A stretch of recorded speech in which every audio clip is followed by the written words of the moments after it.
Hello दोस्तों, कैसे हैं आप सभी। आई होप कि आप लोग बहुत अच्छे होंगे और अपना स्टडी बहुत अच्छे तरीक़ों से कर रहे होंगे। आज मैं इस वीडियो में लेकर आ गई हूँ एनसीईआरटी गणित क्लास 10 प्रश्नावली 1.2 का सभी प्रश्नों का सॉल्यूशन और बिल्कुल कॉन्सेप्ट के साथ सभी डाउटों को क्लियर करने वाले हैं। तो चलिए दोस्तों, सबसे पहले मैं प्रश्न को पढ़ लेती हूँ। प्रश्न कहता क्या है। तो निम्नलिखित संख्याओं को अभाज्य गुणनखंडों के गुणनफल के रूप में व्यक्त कीजिए। इसका कहने का मतलब क्या है। यहाँ पे टोटल 5 प्रश्न दिए गए हैं। सभी प्रश्नों को अभाज्य गुणनखंडों के गुणनफल के रूप में व्यक्त कीजिए। तो आइए दोस्तों, अब हम अभाज्य गुणनखंड के गुणनफलों के रूप में व्यक्त कर लेते हैं। तो यहाँ पे लिखेंगे सबसे पहला प्रश्न क्या है दोस्तों, 140। तो यहाँ पे सबसे पहले मैं लिख लूँगी हल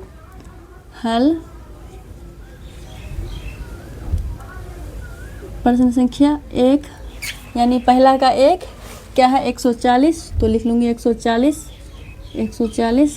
अब मैं इसे क्या करूँगी फैक्टर।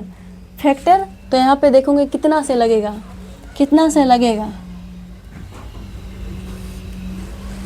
तो आप लोग एक बात हमेशा याद रखना, लास्ट में 0 है तो हमेशा ये सम संख्या से ही लगेगा, यानी जब तक लास्ट में 0 रहेगा तब तक तो मैं 2 से ही लगाऊंगी। तो चलिए दोस्तों, मैं लगा के देख लेती हूँ। 2 से लगाने का मतलब क्या हुआ दोस्तों।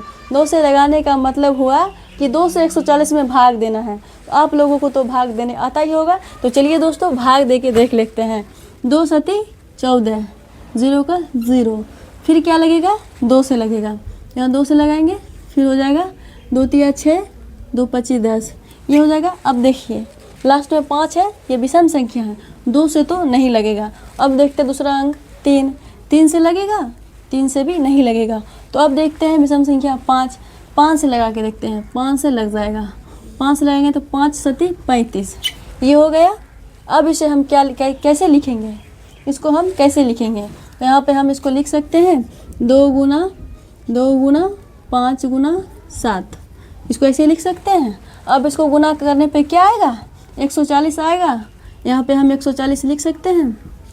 कोई दिक्कत भी है, नहीं दिक्कत है, इसको हम इतना लिख सकते हैं।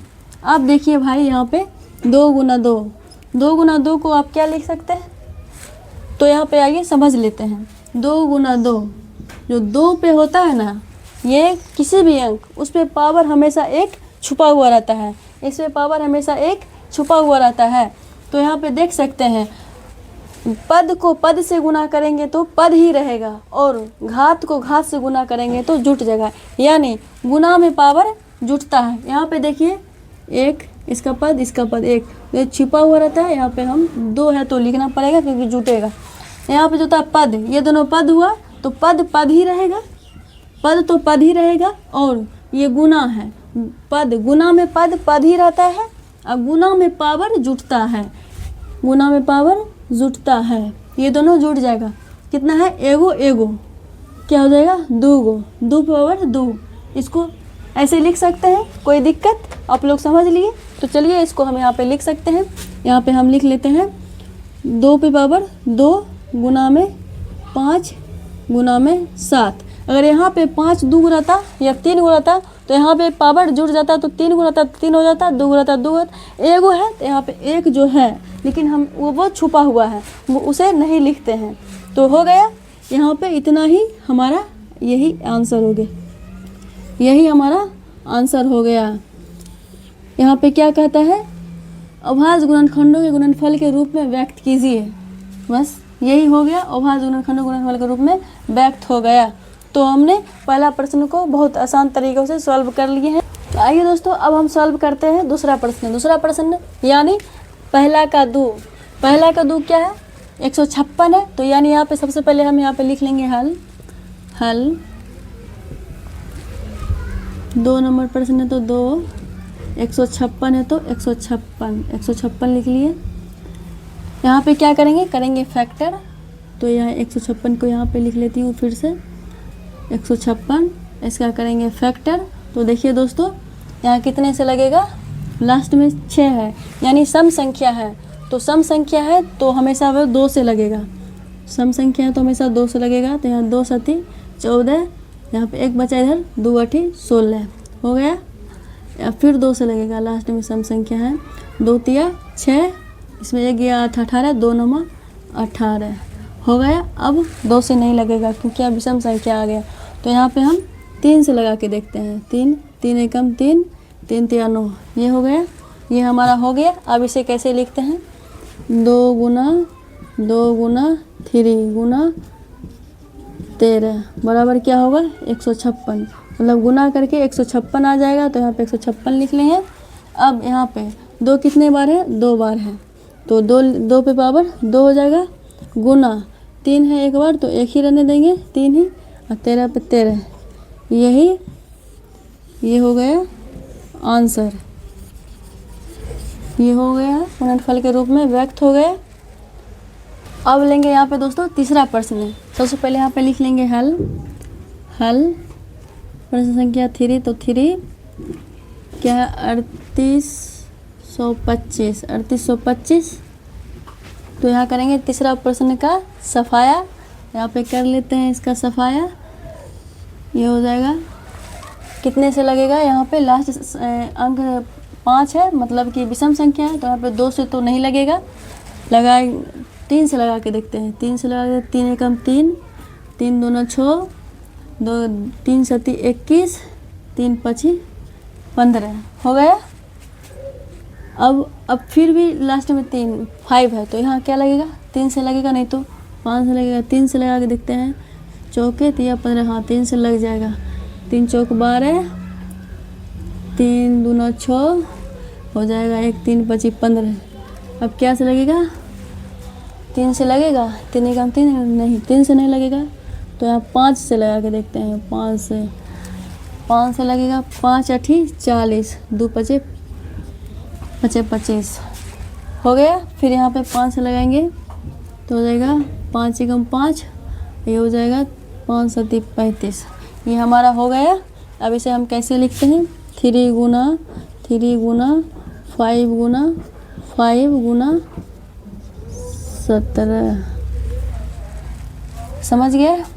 यहाँ 3 कितने बार है, 2 बार है, 5 कितने बार है, 2 बार है, 17 1 बार है। तो यहाँ पे हम क्या लिख सकते हैं, 3 पावर 2 गुना 5 पावर 2 गुना 17, इसके बराबर में से गुना करने पर कितना आएगा, 3825। यहाँ पे हम लिख सकते हैं यही हो गया हमारा आंसर, ये हो गया हमारा आंसर, ये गुणनफलों के रूप में व्यक्त हो गया। अब लेंगे दोस्तों चौथा प्रश्न, यानी पहला का 4। यहाँ पे सबसे पहले लिख लेंगे हल चौथा प्रश्न हो जाएगा 5005। इसको हम करेंगे गुणनखंड, यहाँ पे इसको गुणनखंड कर लेंगे फैक्टर। तो यहाँ पे लास्ट में 5 है तो 2 से नहीं लगेगा, 3 से लगा के देखते हैं। 3 एकम 3 2 नहीं, 3 से भी नहीं लगेगा, 3 से लगेगा, 3 एकम 3 2 बचा तो 20, 3 छक 18, 2 बचा 20, 3 छक 18, 2 5 नहीं, 3 से नहीं लगेगा, तो यहाँ 5 से लगेगा। 5 लगाते हैं, 5 एकम 5 0 0 तो 0 5 एकम 5, ये हो जाएगा। यहाँ पे देखिए 5 से लगेगा, 5 दूना 10, 0 1 नहीं लगेगा। 7 से लगा के देखते हैं तो 7 यहाँ पे हो जाएगा, 7 एकम 7, 7 चौक 28, 7 21, ये हो जाएगा। अब यहाँ 7 से लगेगा, 7 एकम 7 बचे गया 4 7 43 53 नहीं लगेगा। तो फिर यहाँ पे लगा के देखते हैं 7 9 से भी नहीं लगेगा। यहाँ पे 11 से लगा के देखते हैं, 11 से लगा के 11 एकम 11, 3 तिया 11 तिया 33, ये हो जाएगा। हो गया दोस्तों। अब इसे हम कैसे लिखेंगे, 5 गुना 7 गुना 11 गुना 13, यही हो गया गुणनफल के रूप में व्यक्त। एक भी आइए दोस्तों अब हम सॉल्व कर लेते हैं प्रश्न संख्या 5। सबसे पहले यहाँ पे लिख लेंगे हल प्रश्न संख्या 5, ये है 74 29। तो यहाँ पे कितना से लगेगा दोस्तों, लास्ट में 9 है, यानी विषम संख्या है। इस प्रश्न को दोस्तों मैं कई बार सॉल्व कर चुकी हूँ, ये प्रश्न 3 से 5 से 7 से 911 से नहीं लगता है। ऐसे करते करते ये 17 से लगता है। आप लोग चाहो तो चेक कर लेना, 3 से 5 से 7 से 911 से लगा के 13 से लगेगा, 17 से ही। इसलिए मैं ज़्यादा तमाशा नहीं करूँगी, डायरेक्ट 17 से लगाती हूँ। यहाँ 17 से लगाऊंगी तो कितना होगा, 17 से लगाऊंगी, 17 चौक 68 हो जाएगा, बच जाएगा इधर ये 17 चौक 68, 68 बच जाएगा 6, 2 62 बचेगा, मतलब 6 और 2 हो जाएगा 6 हासिल बच जाएगा, 2 62, तो यहाँ हो जाएगा 17 तिया 51, 51 यहाँ घट जाएगा तो 1 1 11 बच जाएगा, यहाँ 9 है तो 119 हो जाएगा। तो 17 सती 119 ये हो गया दोस्तों। आप लोग समझ में आया, समझ लिए। अब यहाँ पे लगेगा 1700 नहीं लगेगा, 1700 नहीं लगेगा तो यहाँ पे 19 से लगा के देखते हैं, 19 से ही लगेगा। तो यहाँ पे 19 दूना 38, 29 57, 19 दूना 38, 43 में 38 घटाएंगे तो हो जाएगा 13 में से 8 गया तो कितना बचेगा 5, और 3 में से 3 0, 5 हासिल बचेगा, हासिल 5 बचेगा, ये 7 57, 19 का 19, 19 तिया 57, यहाँ 19 तिया 57, ये 23 हो जाएगा। यहाँ पे हो गया, ये सॉल्व हो गया। अब इसको हम कैसे लिखेंगे, 17 गुना 19 गुना 23, यही हमारा हो गया आंसर। अभाज्य गुणनखंडों के गुणनफल के रूप में व्यक्त हो गया। चलिए दोस्तों, ये पांचों प्रश्न सॉल्व हो गया। पहला का पांचों प्रश्न मैं बिल्कुल बेहतरीन तरीके से मैंने सॉल्व की हूँ। उम्मीद है आप लोग समझ चुके होंगे। आज बहुत ज़्यादा गर्मी है दोस्तों, मेरा रूम बिल्कुल हीट हो गई है, एकदम गर्म लगता है कि आज उबल ही जाएंगे। मैं यहाँ मेहनत कर रही हूँ, इस सूरज को कुछ तो कहो दोस्तों, लगता है मुझे आज उबाल के ही मानेगा। तो चलिए दोस्तों सॉल्व करते हैं क्वेश्चन नंबर दूसरा। क्वेश्चन नंबर दूसरा क्या कहता है, सबसे पहले मैं पढ़ लेती हूँ। क्वेश्चन नंबर दूसरा है, पूर्णांकों के निम्नलिखित युग्मों के एचसीएफ और एलसीएम ज्ञात कीजिए तथा इसकी जांच कीजिए कि दो संख्याओं का गुणनफल एचसीएफ और एचसीएफ गुना एलसीएम है। इसका मतलब क्या है, यहाँ पे जितने भी प्रश्न दिए गए हैं एचसीएफ और एलसीएम ज्ञात कीजिए, उसका एचसीएफ और एलसीएम ज्ञात करना है और इसकी जांच कीजिए दो संख्याओं का गुणनफल बराबर एचसीएफ गुना एलसीएम है या नहीं। तो चलिए दोस्तों मैं जांच कर लेती हूँ, लिखती हूँ। सबसे पहले पहला नंबर क्वेश्चन, पहला नंबर क्वेश्चन क्या कहता है, मैं यहाँ पे लिख लेती हूँ। यहाँ पे है हल, सबसे पहले लिखूँगी हल। पहला क्वेश्चन है 26 और 91, 26 और 91। तो यहाँ पे मैं क्या करूँगी, यहाँ पे सबसे पहले मैं करूँगी फैक्टर करूँगी। तो यहाँ पे इसका फैक्टर कर लेती हूँ। 26 का फैक्टर कितना से लगेगा, 2 से लगेगा, हो जाएगा 13 हो जाएगा। अब इसका फैक्टर कर लेती हूँ 91 का, इस कितना से लगेगा, यहाँ 3 से लगेगा, 3 सती नहीं, यहाँ पे लगेगा 3, 13 से 3 तिया 9, 1 3 से भी नहीं लगेगा, 3 तिया 9, 1 1 3 से नहीं लगेगा। ये हो जाएगा कितना से लगेगा, 3 से नहीं लगेगा तो 5 नहीं, तो 5 से भी नहीं लगेगा। 7 7 एकम 7, यहाँ पे 2 1 7 से लगेगा, 7 से लगेगा तो मैं इसे 7 से लगा देती हूँ। यहाँ पे हो जाएगा 7 एकम 7, 7 या 21 13, ये हो जाएगा। अब इसका फैक्टर नहीं होगा तो हमारा ये फैक्टर हो गया। तो इसको क्या कहेंगे, इसको क्या, सबसे पहले मैं इसे लिख लेते हैं। 26 2 गुना 13, ये कितना है, गुना करके 26 होगा। ये है 7 गुना 13, ये हो गया 26। यहाँ तक समझ गए दोस्तों आप लोग। तो यहाँ प्रश्न क्या कहता है, एचसीएफ और एलसीएम ज्ञात कीजिए। तो पहले एचसीएफ हम ज्ञात करते हैं। एचसीएफ इन दोनों में देखना है, जो कॉमन आएगा, जो सेम रहेगा इन दोनों में, बस वही अंक एचसीएफ हो जाएगा। तो इन दोनों में देखिए 2 से लगा 13, 7 13, मतलब ये दोनों सेम है, ये दोनों सेम है, तो ये दोनों HCF हो जाएगा। तो यहाँ पे हम लिख सकते हैं दोस्तों, ये दोनों सेम है, तो HCF बराबर हो जाएगा 13। जो संख्या दोनों में मिले बस वही हमारा HCF हो जाएगा। अब क्या करना है ज्ञात, LCM। तो LCM यहाँ पे लिख लेते हैं LCM, ये नहीं सॉरी, यहाँ पे LCM पहले नहीं, यहाँ पे LCM ज्ञात कैसे करते हैं, जो इन दोनों में मिला वो HCF हो गया, जो नहीं मिला बाकी सभी अंक को लेंगे और जो HCF है हमारा उसको साथ में गुना करेंगे, वो हमारा आंसर LCM आ जाएगा। तो ये 13 दोनों में मिला, तो यहाँ पे एक 13 लिख लेंगे, 13 फिर गुना, ये दो है तो 2 लिख लेंगे, ये 7 है तो 7 लिख लेंगे। अब इसको गुना करके लिखेंगे, कितना होगा, 7 दूना 14, 13 गुना करेंगे तो 14 को 13 से गुना करेंगे तो 7 4 4 12 हासिल गया 2, 3 2 5 12 हासिल गया 1, 3 1 4 गुना 4 एकम 4 1 एकम 1 2 8 1 182। तो यहाँ पर हम 182 लिखेंगे, यानी LCM बराबर 182। अब क्या कहता है, LCM बराबर 182 आ गया। तो अब इसको मैं रिमूव कर लेती हूँ। अब क्वेश्चन में क्या कहता है, तथा इसकी जांच कीजिए, दो संख्याओं का गुणनफल HCF गुना LCM है। अगर जांच में दोनों संख्याओं का गुणनफल दोनों बराबर होगा तो वह सत्य होगा, अगर नहीं होगा तो असत्य होगा। तो चलिए हम जांच कर लेते हैं। तो जांच कहाँ करते हैं दोस्तों, जांच घर में। तो यहाँ पे हम जांच कर लेते हैं, यहाँ पे हम लिख लेते हैं जांच, ये जांच, यह क्या कहता है, दो संख्याओं का गुणनफल, यहाँ पे लिखेंगे दो संख्याओं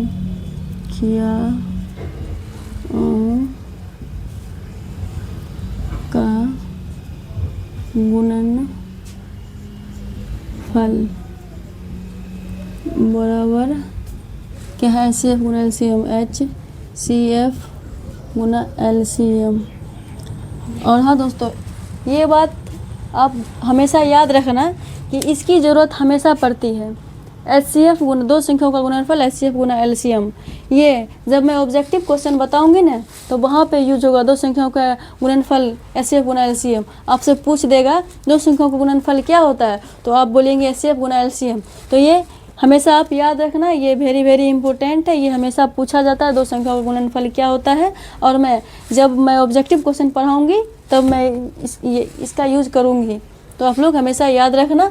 तो यहाँ पे दो संख्याओं का गुणनफल, दो संख्याओं को क्या हो सकता है, 26 और 91। 26 और 91 दोनों दो संख्या है, तो यहाँ पे हम लिख सकते हैं 26 गुणनफल कर रहा तो कहता है तो गुना 91 तो 91, बराबर है तो बराबर यहाँ हम लिख लिए। अब HCF गुना LCM, HCF कितना आया दोस्तों, HCF है 13, तो यहाँ पे 13 लिख दीजिएगा 13। अब यहाँ पे गुना है तो गुना, LCM कितना है दोस्तों 182, तो 182 लिख देंगे। अब दोनों को दोनों तरफ गुना करेंगे, दोनों का गुणनफल सेम आ जाएगा तो सत्य है, अगर सेम नहीं आएगा तो असत्य होगा। जांच, समझे। तो यहाँ ये दोनों को गुना कर लेते हैं, तो ये हो जाएगा 26 को 91 से गुना करिए दोस्तों, यहाँ पे 91 को 26 से गुना करेंगे तो 6 एकम 6, 9 6 54, यहाँ हो जाएगा 2 एकम 2, 9 दूना 18, यहाँ हो जाएगा 6 8 5 3 बचे 1 1 2 2366, यहाँ इसका 2366 हो जाएगा। यहाँ हो जाएगा 182 को 13 से गुना करिए तो 3 दूना 6, 8 16 8 24 के 4 हासिल गया 2, 3 2 5 2 8 1 6 6 3 बचे 1 2 2366, मतलब दोनों का गुणनफल बराबर आया। इस जांच सत्य हो जाएगा, यहाँ पे लिख देंगे सत्य हो गया। तो दोस्तों आज जांच जो है सफल हो गया, ये मतलब कोई बीमारी नहीं थी, जांच में कोई बीमारी नहीं थी, पूरा जांच नेगेटिव था। तो चलिए, तो अब हम देख लेते हैं इसका दूसरा प्रश्न। दूसरा प्रश्न क्या कहता है, दूसरा प्रश्न सबसे पहले यहाँ पे हम लिख लेंगे हल।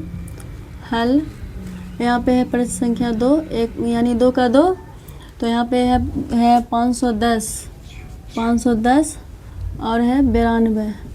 दोनों का क्या कर लेंगे, सबसे पहले फैक्टर, दोनों का फैक्टर करेंगे तो हो जाएगा इसको लास्ट में 0 है तो 2 से लगाएंगे, 2 से लगाएंगे, 2 दूना 4, 2 पची 10, 2 पची 10, ये हो जाएगा। और फिर लास्ट में 5 है तो 2 से नहीं लगेगा, 3 से लगा के देखते हैं, 3, 3 सती 21, बचेगा 4, 5 45, 3 से नहीं लगेगा, 5 से लगेगा, 5 से लगेगा, 5 25, 5 एकम 5, ये हो जाएगा 5 25 और 5 एकम 5, ये हो जाएगा 51, ये यही हो जाएगा। 3 से तो लगेगा नहीं, 3 से 21, 4 5 3 33,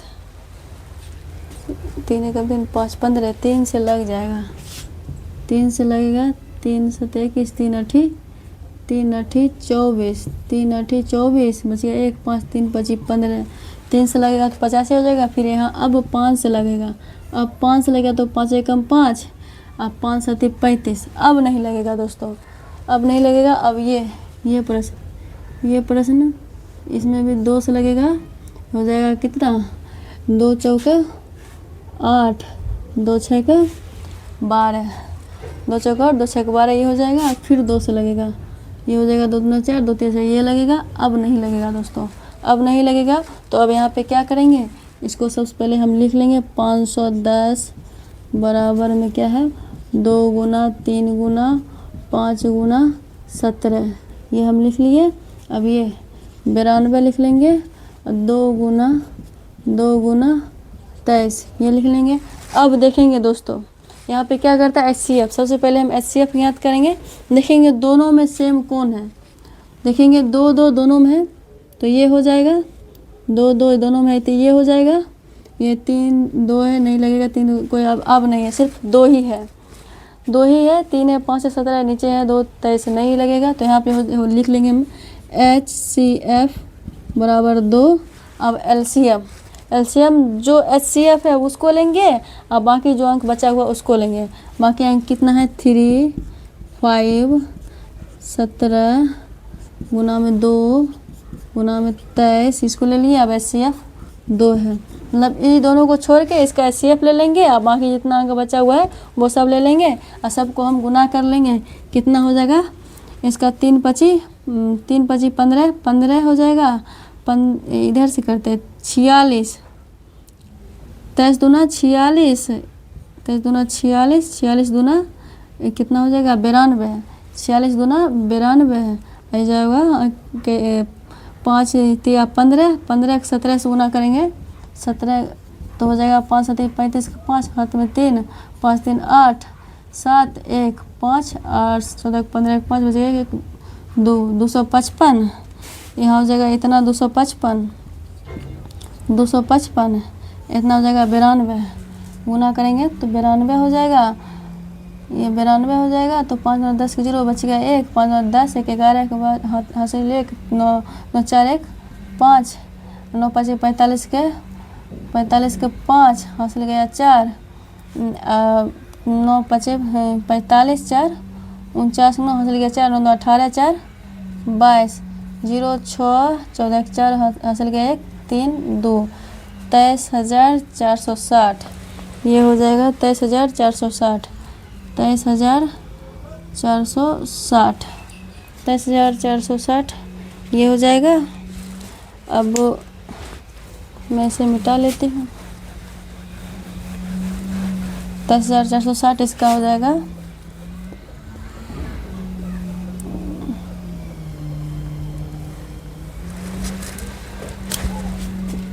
LCM बराबर 23,460 हो जाएगा।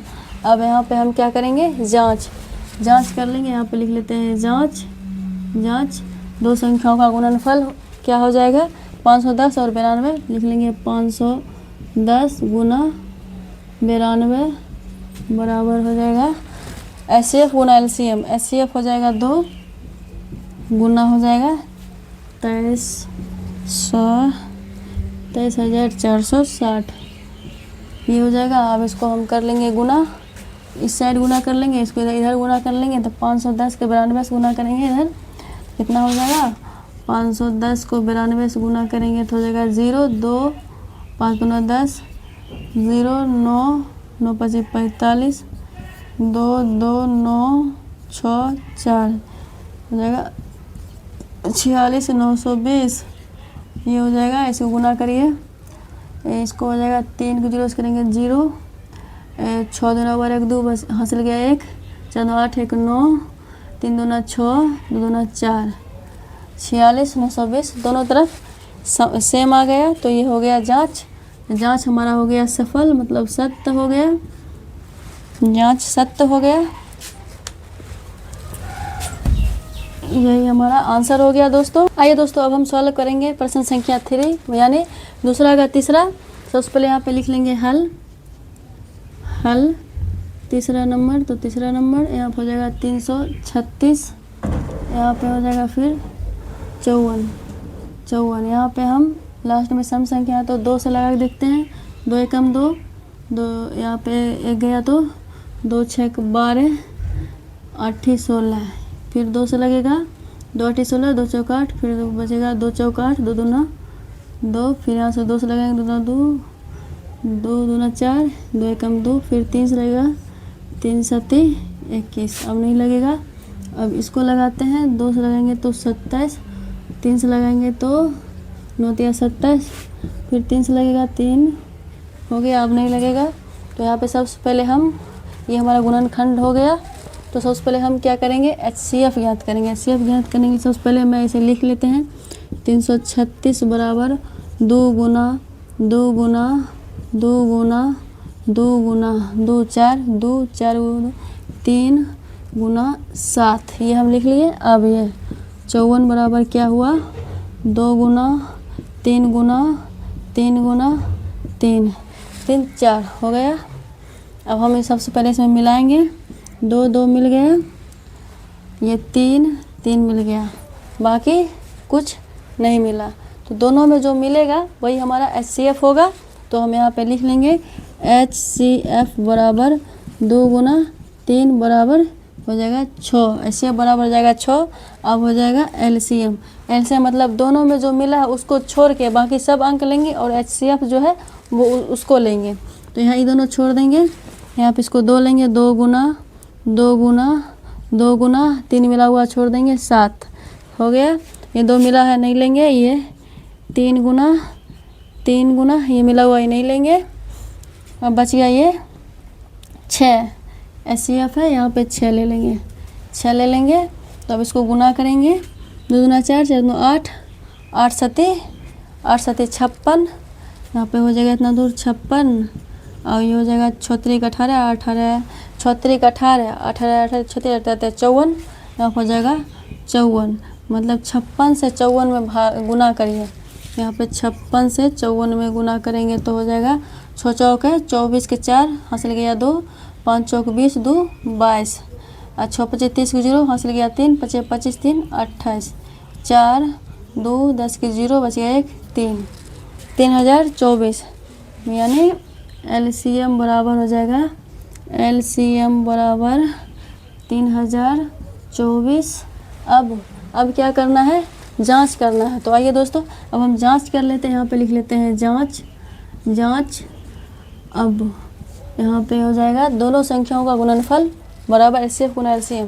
दोनों संख्याओं, तो यहाँ पे क्या है, दो संख्या 336 गुना 54 बराबर इसका दोनों संख्याओं HCF गुना LCM। HCF कितना आ गया 100 और LCM कितना है 3024 इसका LCM आ गया। अब इसको इधर से गुना कर लेते हैं दोस्तों। इधर दोनों गुना सेम आएगा तो ये जांच सत्य है, नहीं तो असत्य है। उसको हम गुना कर लेंगे। पहले इधर गुना कर लेते हैं।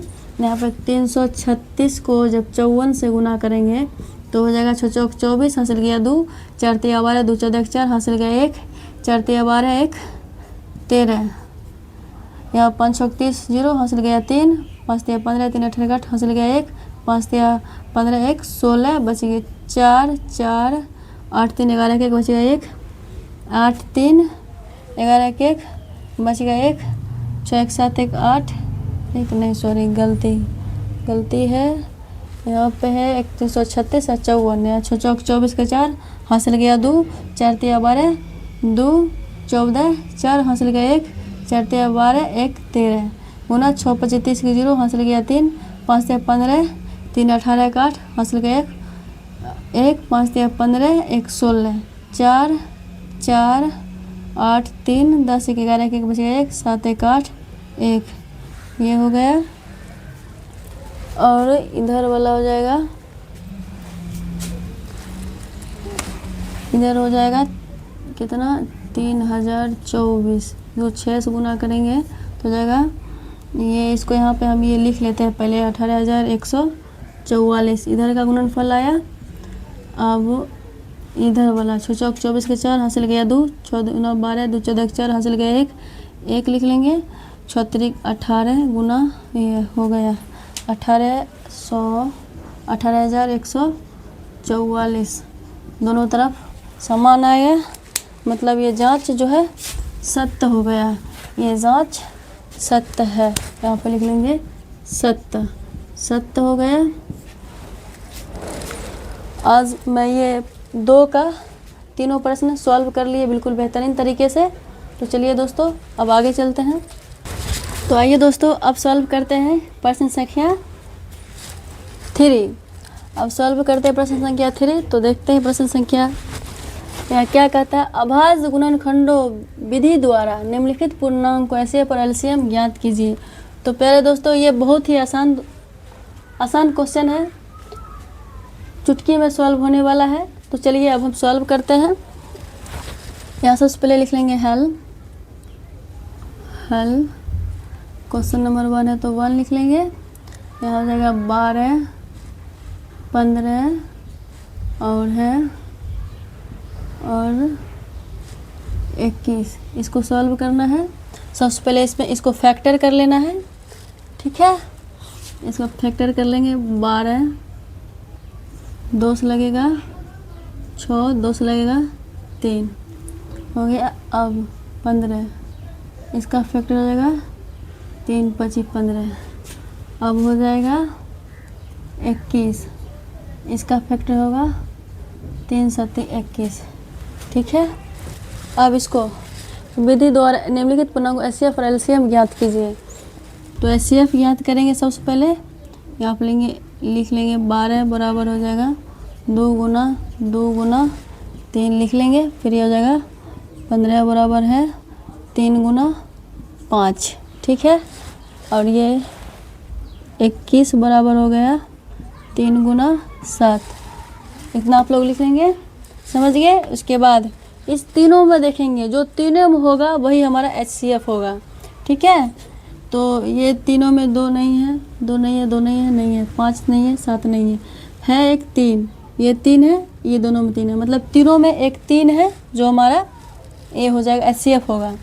तो यहाँ पे हम देख लेते हैं एचसीएफ बराबर 3, एचसीएफ बराबर 3 हो गया। अब बाकी जो बचा वो सभी को गुना करेंगे और एचसीएफ वाला लेंगे, वो हमारा एलसीएम हो जाएगा। तो यहाँ पे लिख लेते हैं 2 गुना 3 मिला हुआ नहीं लेंगे, ये 3 मिला हुआ नहीं लेंगे, ये 5 गुना ये 3 मिला है नहीं लेंगे, ये 7, ये हो जाएगा।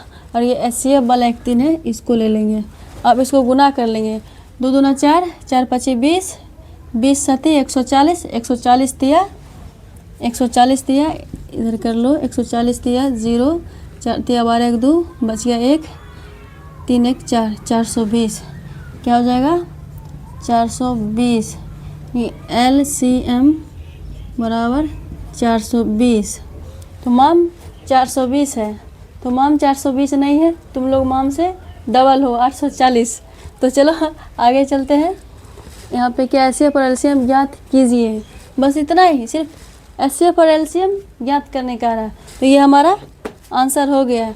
एचसीएफ इतना है, ये एचसीएफ 3 है, एलसीएम 420 है। आप इसको ऐसे लिख सकते हैं एचसीएफ और एलसीएम, एचसीएफ और एलसीएम बराबर हो जाएगा 3 और 420, ये हो जाएगा, ये हो जाएगा हमारा आंसर, ये हो जाएगा हमारा आंसर। दूसरा प्रश्न क्या है, दूसरा प्रश्न ये है, सबसे पहले यहाँ पे लिख लेंगे हल। हल 3 का दूसरा, तो 3 का दूसरा है, यहाँ पे हो गया, पहला है 17, उसके बाद है 23, उसके बाद है 29। यहाँ 17 ही रह जाएगा, 23 किसी भी संख्या से लगाएंगे 23 ही हो जाएगा, 29 ही रहेगा, नहीं लगेगा भाग किसी संख्या से। तो इसका HCF क्या होगा और LCM क्या होगा।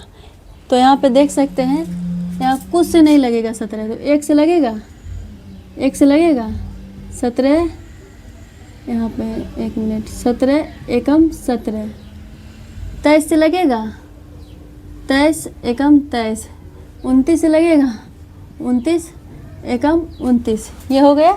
तो यहाँ पर हमारा HCF क्या हो जाएगा, यहाँ हो जाएगा HCF बराबर, तीनों में 1 है तो 1 हो जाएगा, HCF बराबर 1 हो गया। अब LCM कितना होगा, यहाँ पे लिख लेंगे, जो मिला उसको छोड़ देंगे, ये 17 गुना में 23 गुना में 29, ये हो जाएगा, गुना में 29 है, गुना में 29, ये हो जाएगा।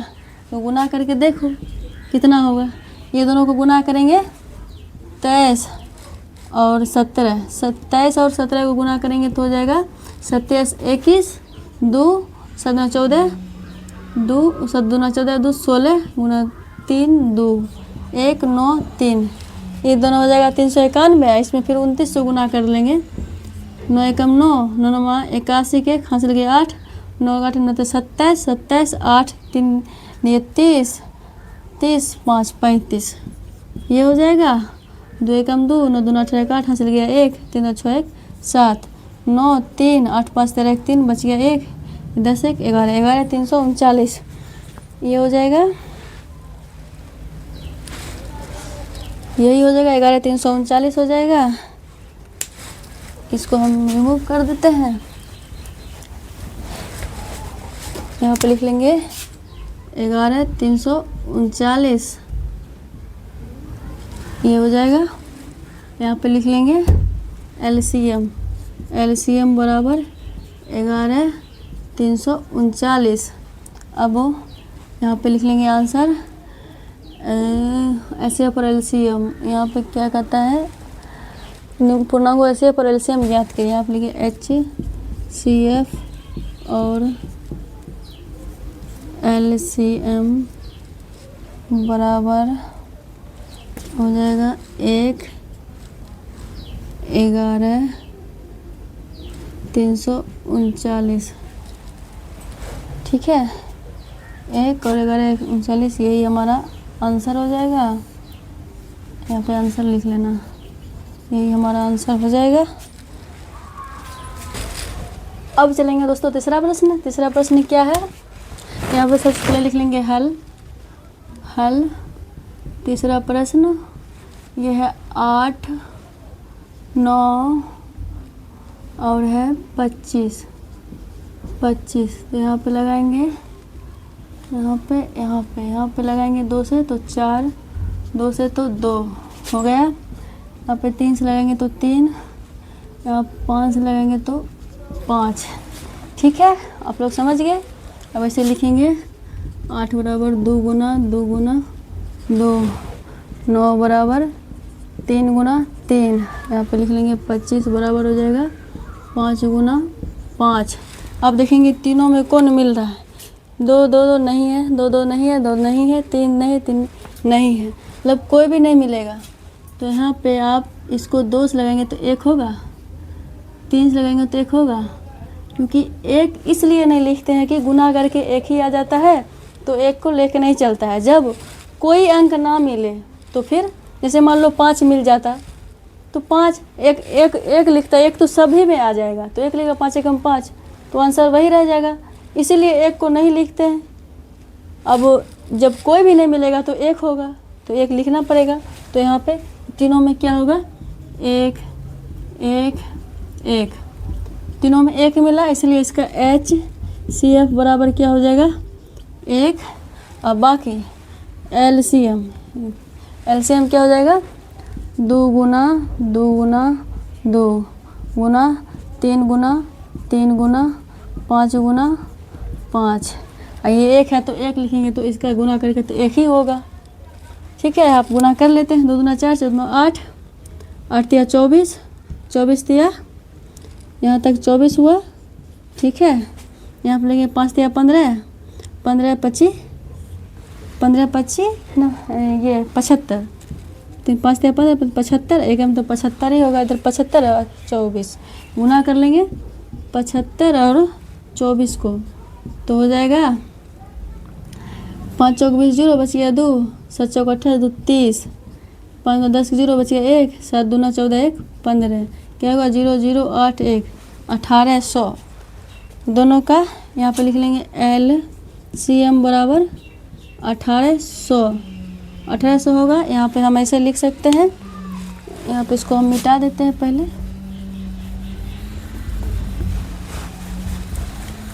यहाँ पे हम ऐसे लिखेंगे HCF और LCM, और LCM बराबर 1 है, HCF 1 है, 1,1800। ये हमारा आंसर हो गया, ये हमारा आंसर हो गया। तो दोस्तों ये तीसरा का तीनों प्रश्न बिल्कुल अच्छे से हम लोग कॉन्सेप्ट के साथ सॉल्व कर लिए हैं। अब आइए दोस्तों सॉल्व करते हैं प्रश्न संख्या 4। प्रश्न संख्या 4 को हम सॉल्व कर लेते हैं। तो सबसे पहले प्रश्न को पढ़ते हैं। यहाँ पे लिखा हुआ HCF 360 और 667, HCF 306 और 667 बराबर 9 दिया है। LCM 306 और 657 ज्ञात कीजिए। देखिए बहुत ही हलवा प्रश्न है, बहुत ही आसान प्रश्न है। तो इसको आइए सॉल्व करते हैं। सबसे पहले यहाँ पे लिख लेते हैं हल, हल हल लिख लेंगे। और ये यहाँ पे दिया हुआ है HCF बराबर इतना, LCM ज्ञात करने के लिए कह रहा है। तो आप लोगों को पता होना चाहिए, क्योंकि पहले प्रश्न में इससे पहले मैं सॉल्व करते आ रही हूँ कि दो संख्याओं का गुणनफल बराबर HCF गुना LCM होता है। बस वही फॉर्मूला यहाँ पे लगेगा। दो संख्याओं का गुणनफल बराबर क्या होता है दोस्तों, यहाँ पे होता है 2, पहले दिया क्या हुआ है, पहले लिख लेते हैं हल। दिया है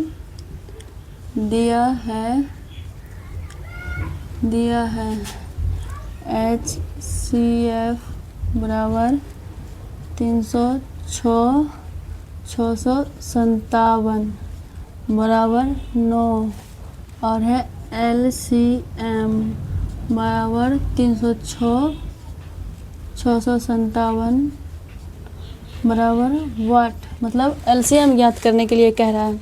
ठीक है, तो यहाँ पे हम लोग आपको बताए थे दो संख्याओं का गुणनफल बराबर होता है HCF गुना LCM। तो हम यहाँ पे लिख लेंगे दो संख्याओं का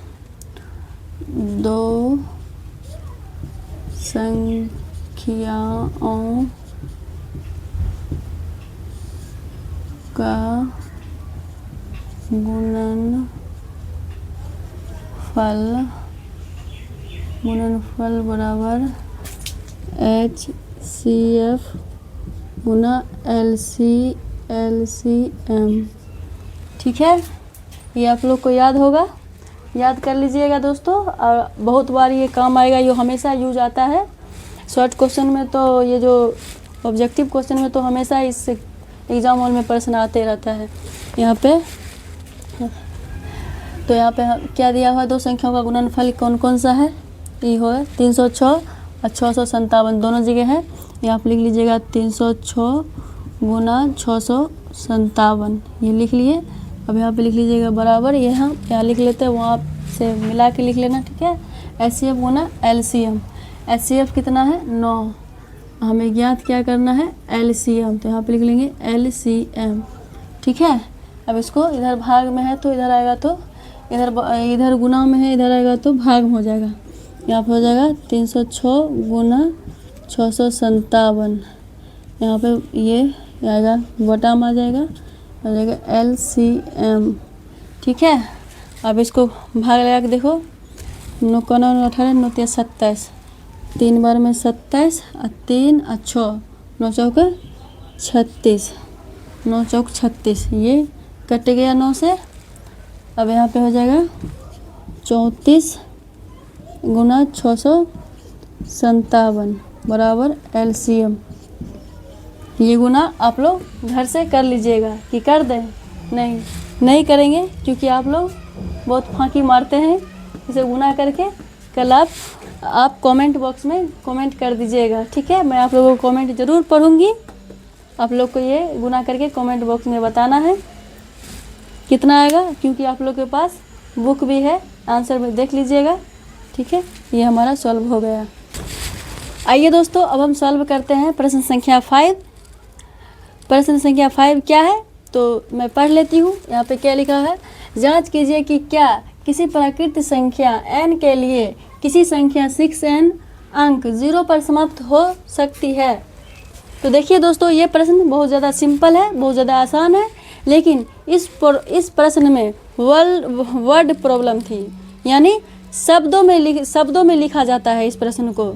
इसीलिए मैंने आप लोगों को समझने में आसानी हो, कोई दिक्कत नहीं हो समझने में, इसीलिए मैंने पहले से ही लिख रखी हूँ।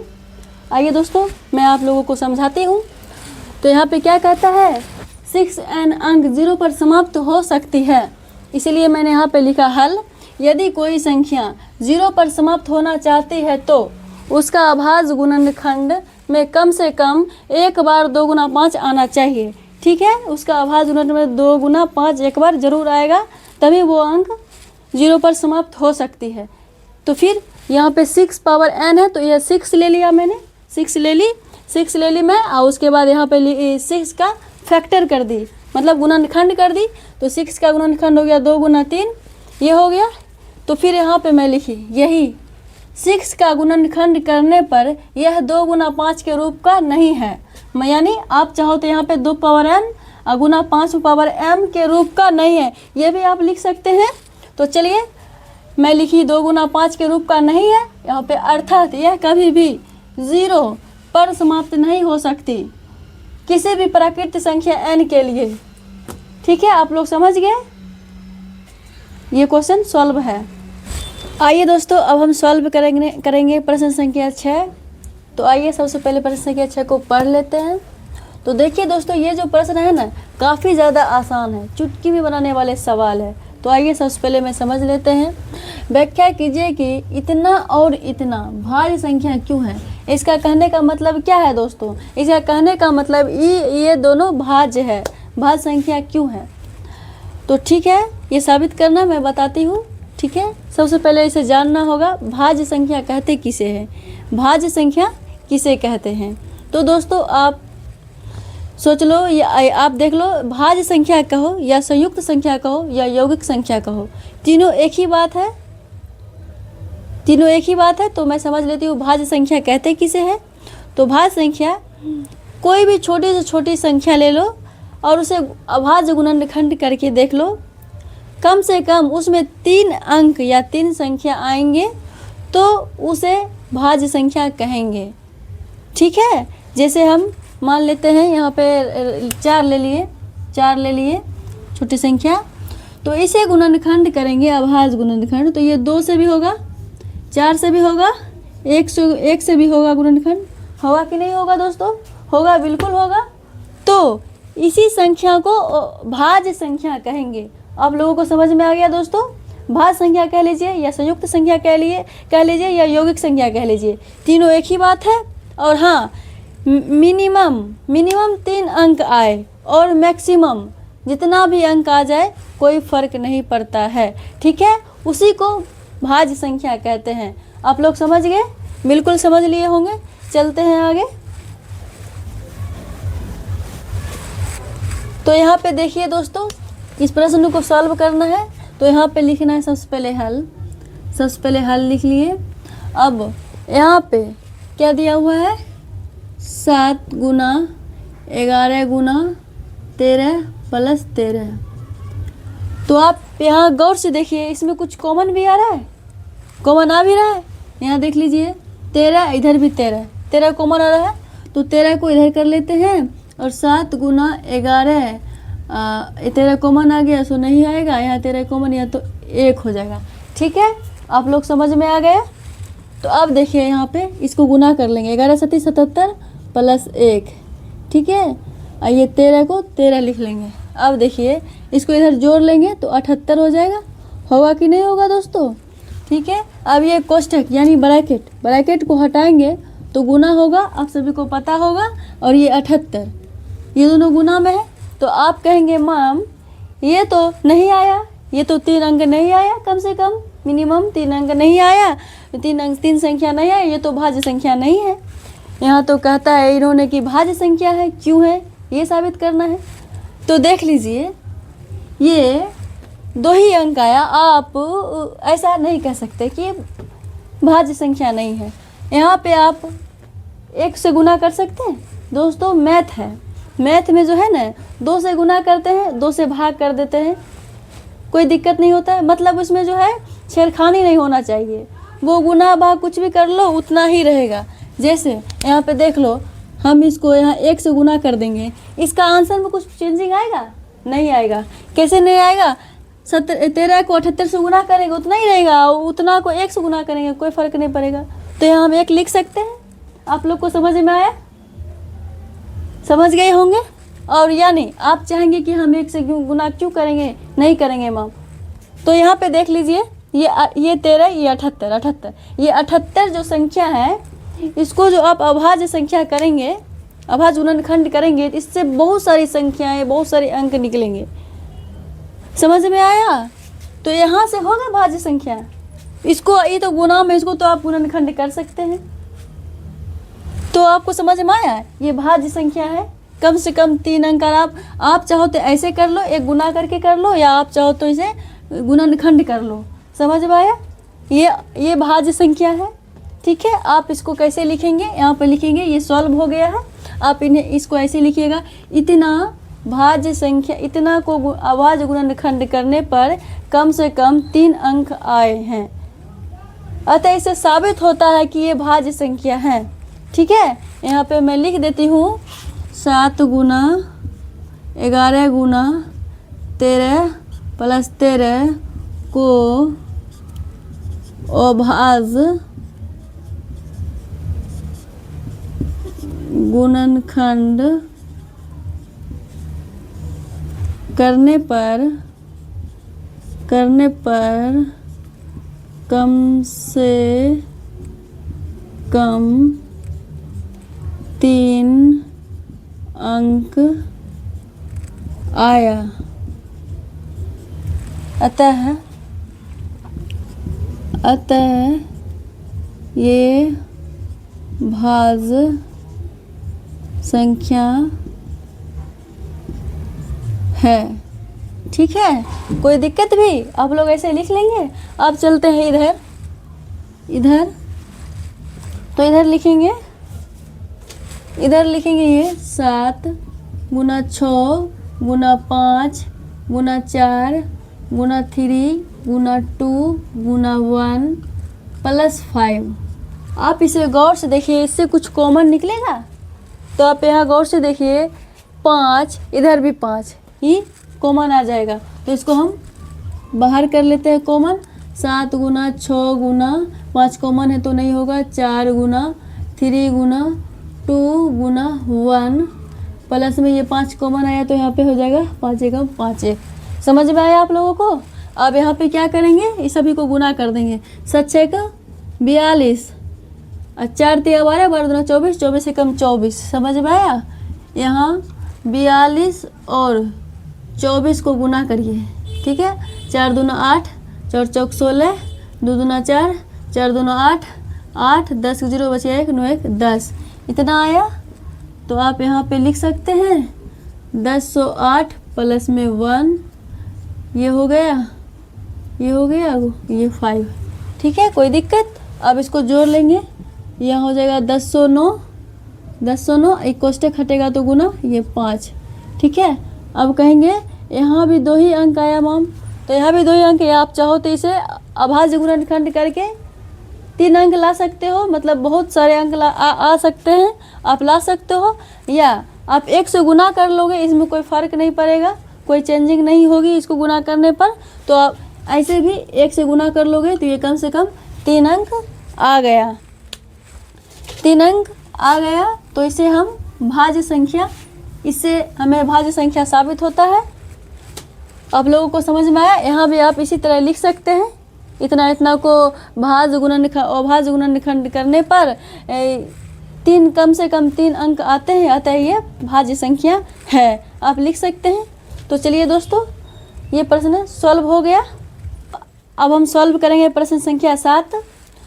तो सबसे पहले प्रश्न संख्या 7 कहता क्या है, पढ़ लेते हैं। किसी खेल के मैदान के चारों ओर एक वृत्ताकार पथ है।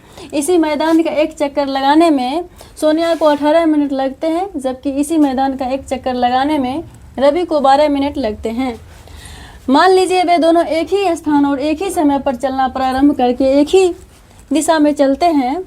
कितने समय बाद वे पुनः प्रारंभिक स्थान पर मिलेंगे? इस प्रश्न को कहने का मतलब क्या है दोस्तों?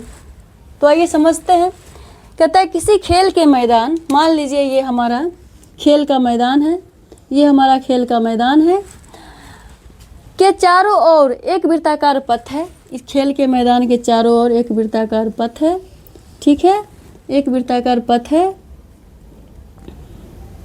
एक वृत्ताकार पथ। इस मैदान का एक चक्कर लगाने में सोनिया को 18 मिनट लगते हैं। तो यहाँ पे लिख लेंगे सोनिया को 18 मिनट लगते हैं। सोनिया बराबर 18 मिनट, सोनिया बराबर 18 मिनट, याद रखना दोस्तों। अब जबकि इस मैदान का एक चक्कर लगाने में रवि को 12 मिनट लगते हैं, तो यहाँ पे हम लिख लेंगे रवि बराबर 12 मिनट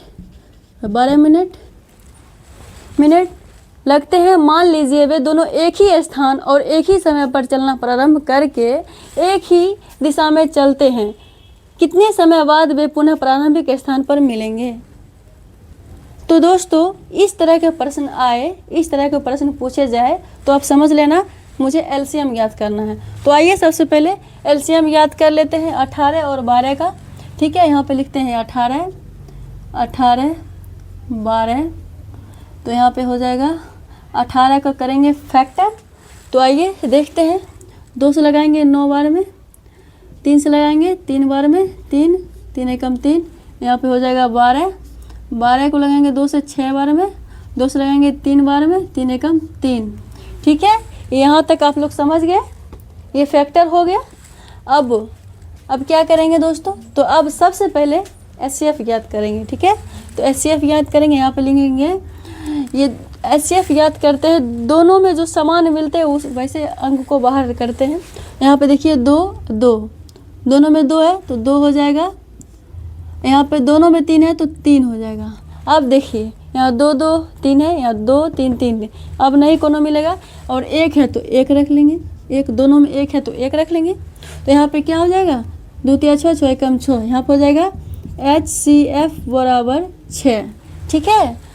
अब जो अंक बचे उसको एलसीएम में रख लेंगे और एचसीएफ वाला भी उसमें गुना कर लेंगे। तो यहाँ पे लिख लेते हैं 2 मिला हुआ है तो 2 नहीं लिखेंगे, 3 भी मिला हुआ तो 3, 3 बचा हुआ 3 गुना ये 1 भी मिला हुआ तो नहीं लिखेंगे, 2 मिला हुआ है नहीं लिखेंगे, ये 2 लिखेंगे, 2 गुना 3 मिला हुआ नहीं लिखेंगे, 1 भी मिला हुआ नहीं लिखेंगे। यहाँ पे हो जाएगा 3 दूना 6, ये एचसीएफ वाला ले लेंगे तो 6 ये हो जाएगा, 3 दूना 6 6 6 36 हो जाएगा। दोस्तों आप लोग को समझ में आया?